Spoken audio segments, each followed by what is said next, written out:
Hello guys, welcome to the video. My name is Joseph Kraus. I just finished recording another pro-Israel video, and now I'm gonna make a video about another topic, which is both of my grandfathers, how they also kind of left the Jewish community. So I've never done this before where I record one video right after the other, but I'm not gonna upload this video today. I'm gonna upload it tomorrow. So let's see how that works out. So I can maybe upload it in a more favorable time for the algorithm. So when I upload a video 12 o'clock at night, nobody clicks on it initially. So then it gets not as favorable ratings in the YouTube algorithm versus maybe if I upload each video 6 p.m. the video would automatically be more favorable in the YouTube algorithm. So today's topic is about my grandfathers. I have two grandfathers, one from my mother's side, one from my father's side.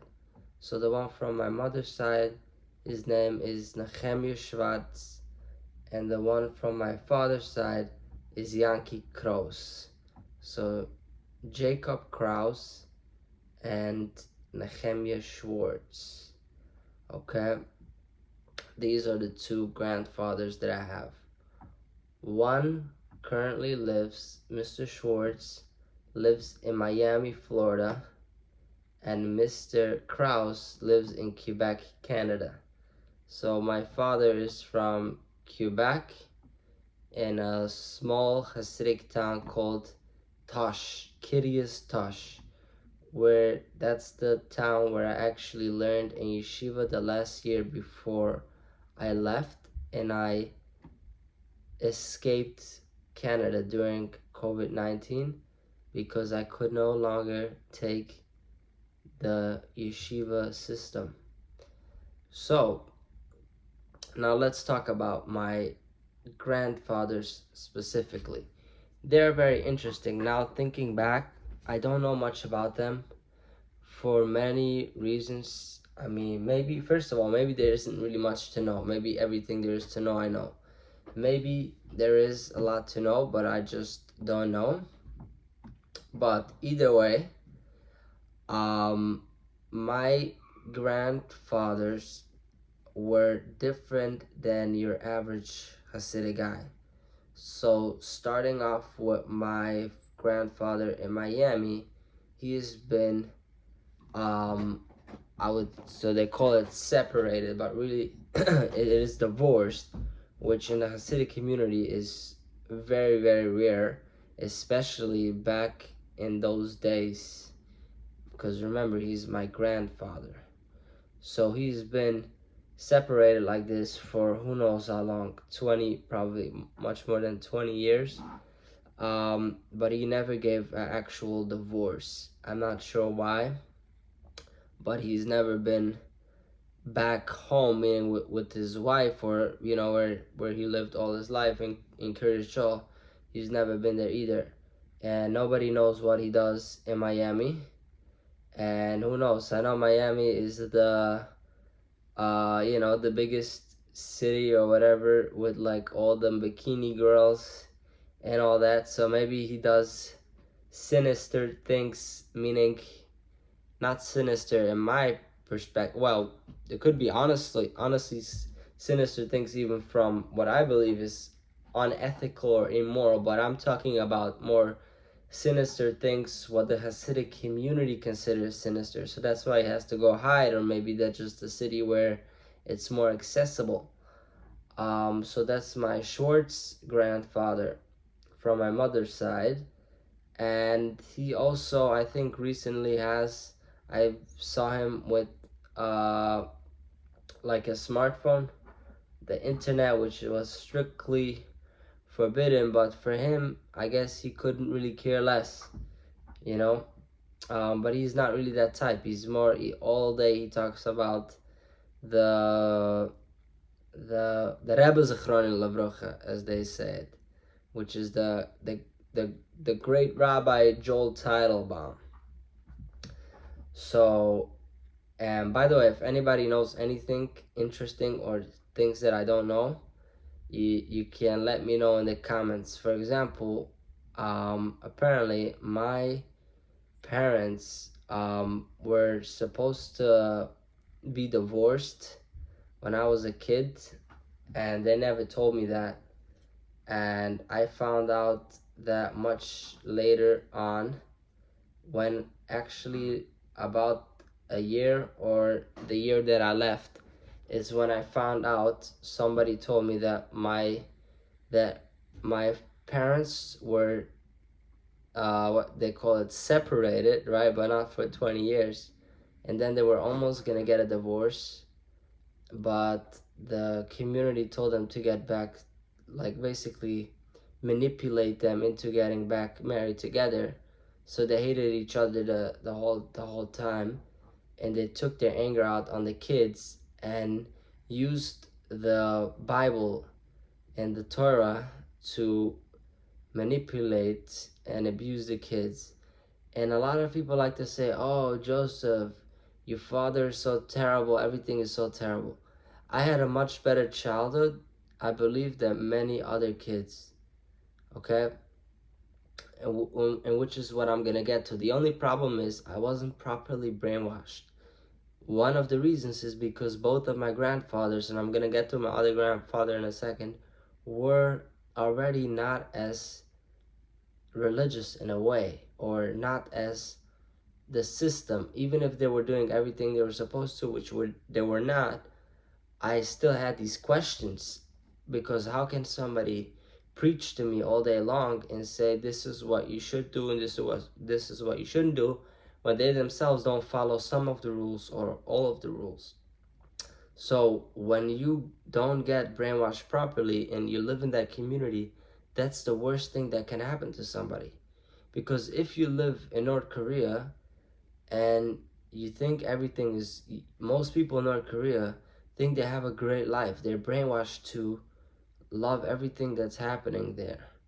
But if you somehow get educated, and or you find out about the rest of the world, or you realize how you are being, you're living in a dictatorship in North Korea, basically, you're gonna hate it every day. And in a way, it's worse to give for a person the freedom or the information.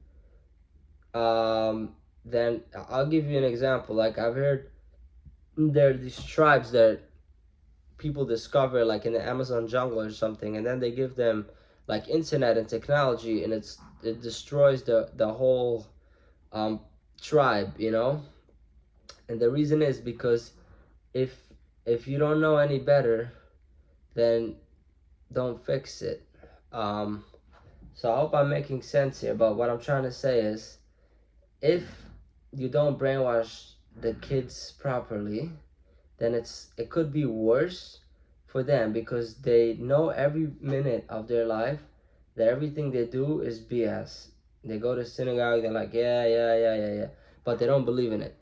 Versus the kid next to him, his father, his family brainwashed him really good. So he thinks that every second he's in synagogue, he thinks that he's going straight to heaven. He thinks he's the best man in the world. He thinks it doesn't get any better than that. So that's the problem with not brainwashing the kids properly. So then, going to my other grandfather in Tosh in Quebec, Canada. So he is a bus. He drives the school bus over there, which already, I guess, is not as a respected profession. A lot of people look down on that. You're not considered like somebody who sits and learns the Torah/Bible all day. And then there's the most important thing about him, which he never goes to synagogue.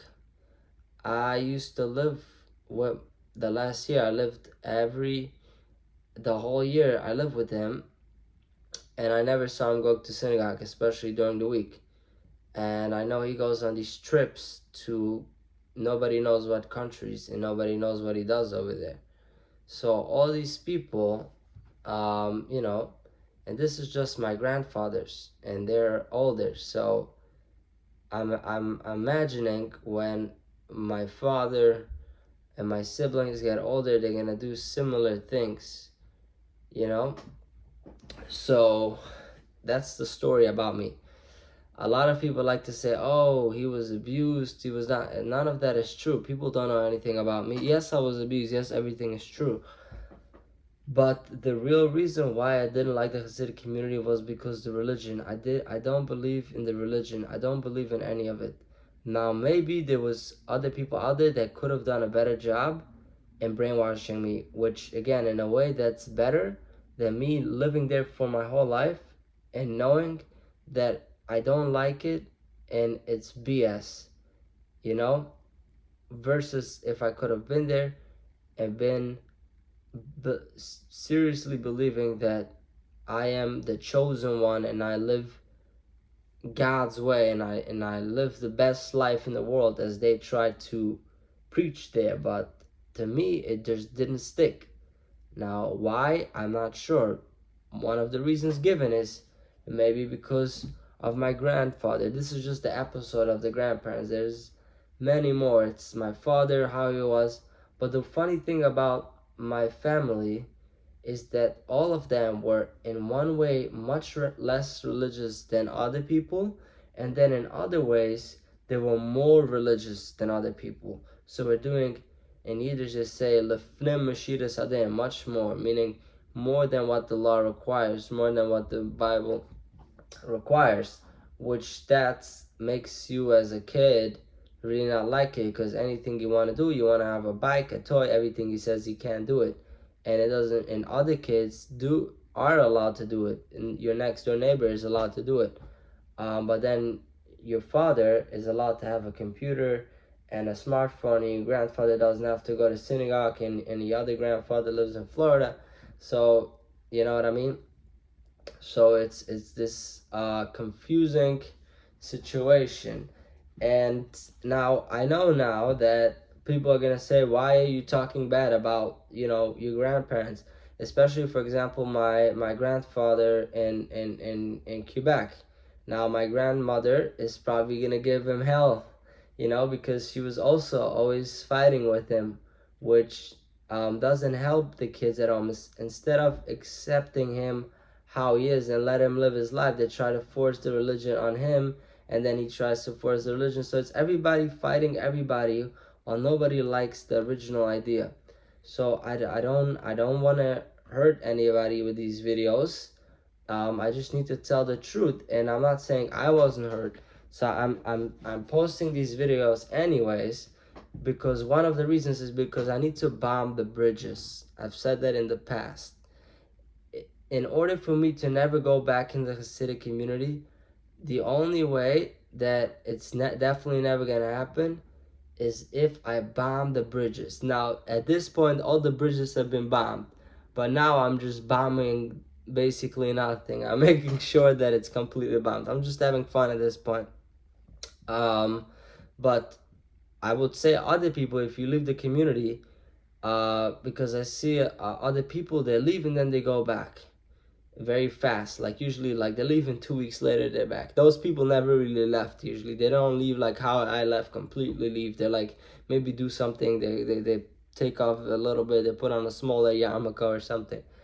But in my case, I completely left. Now, maybe if something terrible would have happened the first week, I don't think I would have went back. But once you bomb the bridges, meaning that people hate you in there because of what you did afterwards, then there's no way going back. So you need to figure out now how you gonna survive, how you gonna rebuild your life. Because physically right now, I'm, for example, now in New York City. I'm not far away. I can be in an hour or less. I can be probably where I grew up, and in other communities in Williamsburg, everywhere. So the thing is, what makes you not choose that path, or even not going back, but maybe join another Jewish community? So we're basically, as they say, same shit, different situation, same shit, different day, right? I don't want to join another Jewish community. It doesn't matter what type. I want to start a whole complete non-Jewish life. If anything, a Christian life. Okay, maybe I'm gonna convert to Christianity just so, if you know, when you have something, I'm gonna show you, when you have something that's like bent, a piece of paper, and you want to make it straight, sometimes you have to bend it the opposite way, and then when you return it, it stays flat, right? If it has a, let me see if I can show you here. Okay, so if you have this paper, if it's bent like this, right? Now if you make it like this, it's still gonna have, how do you say it in English? In Yiddish we say kneich. I don't know how you say it in English. Maybe somebody tell me in the comments. And then if you want to make it straight, you need to bend it all the way the other way. And now when you return it, boom, it's flat. Maybe it will take a little bit of padding, but then eventually it will stay flat, right? So that's, why am I saying this? Yeah, the same thing is with, I said maybe because I want to convert to Christianity. So to make sure that I'm definitely not Jewish. So if anything, I'm an atheist, right? But maybe I want to go away so far from Judaism that I'm going to become a Christian, and then I will become an atheist. So I wouldn't be Jewish and then an atheist. No, I'll be Jewish, atheist, Christian, atheist. So then basically the Jewish part of me is going to become non-existent. It's going to be Christian atheist. You know what I mean? So it will be a new chapter. That's the story of today. And if you know anything about my grandparents or my family, things that was never told to me, I also heard, before I left the community, there was somebody, I don't even know the name, I just remember this story where somebody said there was a guy who also left the Hasidic community. I think apparently he was from Tush. Maybe I even know him now. Maybe he's part of the like Footsteps community or something. But like people said, the reason why he left is he found out that maybe his father killed himself. I don't remember what the story was. But basically he found out something where his whole life, everybody, his whole world, all his friends, all his family, all his teachers, all, you know, it's a small community, but everybody was pushing the same narrative, while everybody knew, or almost everybody knew, that the real truth about his life is something else. I think it was that his father like died, but it was really suicide, the way he died. But maybe it was a whole different thing. But in my case, I should have made this another video because I think I never said it, and this is like a big shocker, like a many big breaking news in one video. But yes, I did find out, and I'll even say by who. Somebody who my father was paying to teach me to learn with me the Bible. I was talking to him, I was even telling him how I want to leave the community. And this was a whole year before I left. He even was the first person, I think, who told me about Footsteps. Believe it or not. I remember I tried to ask him to give me the phone number so I can talk to them. So we had a lot of long discussions. Those who know who it might be, let me try to see if I can remember his name. It was one family, two brother-in-laws that were learning with me in the same yeshiva. So one of the brothers, the younger one, the one from London, was I probably shouldn't say his name, but I don't even remember his name at the minute. But he was the one who just kind of told me, he assumed, I mean, this is what he said. He assumed that I always knew that my parents were almost divorced at one point, and that was, to me, shocking news. I never knew that before, and that kind of answered it. All of a sudden, everything comes together. Your whole life makes sense. You understand what happened when I was in third grade, why we were away for a few months. So many stories start making sense. Now, I wouldn't say that's why I left.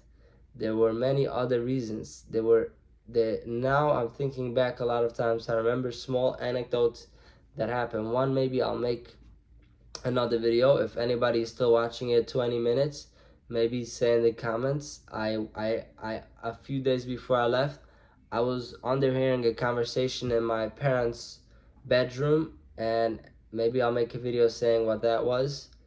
I was hearing a conversation, but again, that was a big, like, emotional affect me, but I wouldn't say that's why I left. I don't think there was even a reason or one reason why I said I'm getting up and I'm leaving. And even, I think, a combination of reasons. There weren't even that. It was more I didn't like the whole Hasidic community, and that's why I left. It wasn't a particular event or rule that I didn't like. I just didn't believe in the whole thing as a whole. So thank you very much for watching. Please subscribe to the YouTube channel. Follow me on Instagram. My Instagram is Joseph Kraus 1818. Right? So if you go on Instagram, you search JOSEPHKRAUS 18, and then you should see one. I think I'm wearing a blue hoodie in the profile photo. I have about 8 or 9,000 followers, so that's how you know that's the real Instagram. And follow me over there and share the Instagram, because I know a lot of people have a hard time finding my Instagram. And I'm forgetting, my Instagram is actually in like, if you go to the YouTube channel, in the about page, like where it says the information about the channel, there should be a link to my Instagram. So click the link over there. That's much easier. There you go. Thank you for watching. Subscribe, turn on notification. Have a good night.